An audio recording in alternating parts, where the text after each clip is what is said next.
Kíváncsi vagy, hogy meddig tart a háború? Az amerikai szenátor megmondja. The United States and NATO, we do not care how many Ukrainians die. Not civilians, not women, not children, not soldiers. We do not care. It's become a great football game.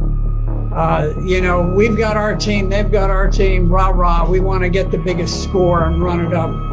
And, we don't care how many of our players get crippled on the playing field as long as we win. Now, we are shipping fantastic quantities of weapons, and it's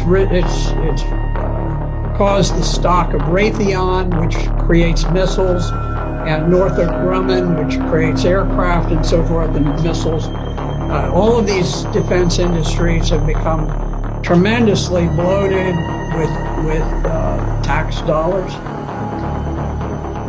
I don't think it's ultimately going to change the outcome. I think that Russia will prevail. The Ukrainians are in a very awkward strategic position in the east, but if you look at the way that this unfolded, President Putin made a desperate effort to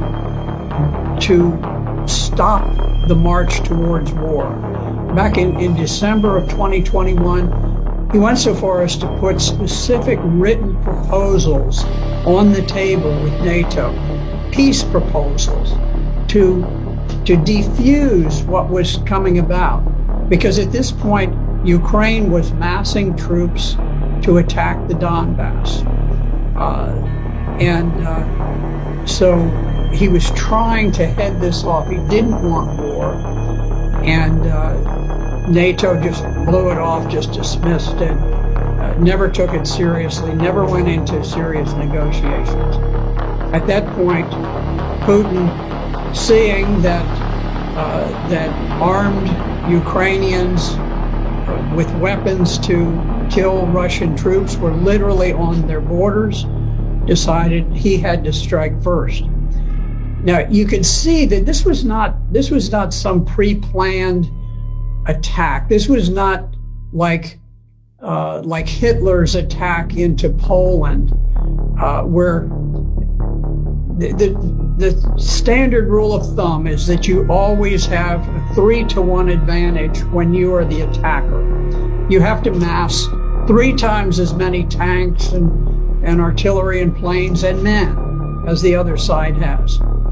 In fact, when Russia went in, they went in sort of with what they had, what they could cobble together on short notice, and they were outnumbered by the Ukrainian forces. The Ukrainian forces had about 250,000. The Russians had perhaps 160,000. So instead of having 3 times as many, they actually had fewer troops than the Ukrainians, but they were forced to attack to try to preempt the battle that was looming, where the Ukrainians had massed these forces against the Donbass. Now, the Donbass is adjacent to Russia. It is a portion of Ukraine that did not join with the revolutionary government that conducted the coup in 2014 and overthrew the government of Ukraine. They refused to become a part of the new revolutionary government of Ukraine, and so they declared their independence.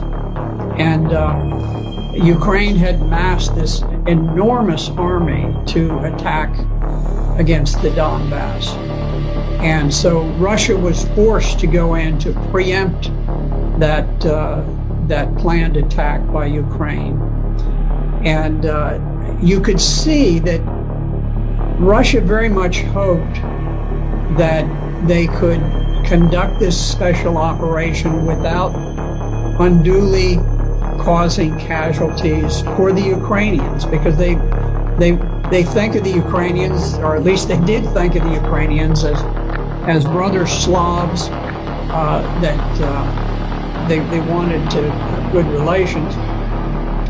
But there was a famous picture with a Russian tank that had been stopped by a gathering of maybe 40 civilians who just walked out in the road and blocked the road, and the tank stopped. I can tell you, in Vietnam, if we had had a bunch of people who stood in the way of an American tank going through, that tank would not have slowed down in the slightest. It wouldn't have honked a horn. It wouldn't have done anything. Wouldn't have fired a warning shot. It would have just gone on. And I think that's more typical. I'm not criticizing the Americans. I was there and I was fighting, and I probably would have driven the tank straight through myself. But what I'm saying is that the rules of engagement for the Russians were very, very cautious. They didn't want to create a great deal of hatred and animosity. They've been incredibly reserved about these things, hoping against hope that peace could be achieved. But I don't think Ukraine has anything to do with the decision about peace or war. I think the decision about peace or war is made in Washington, D.C.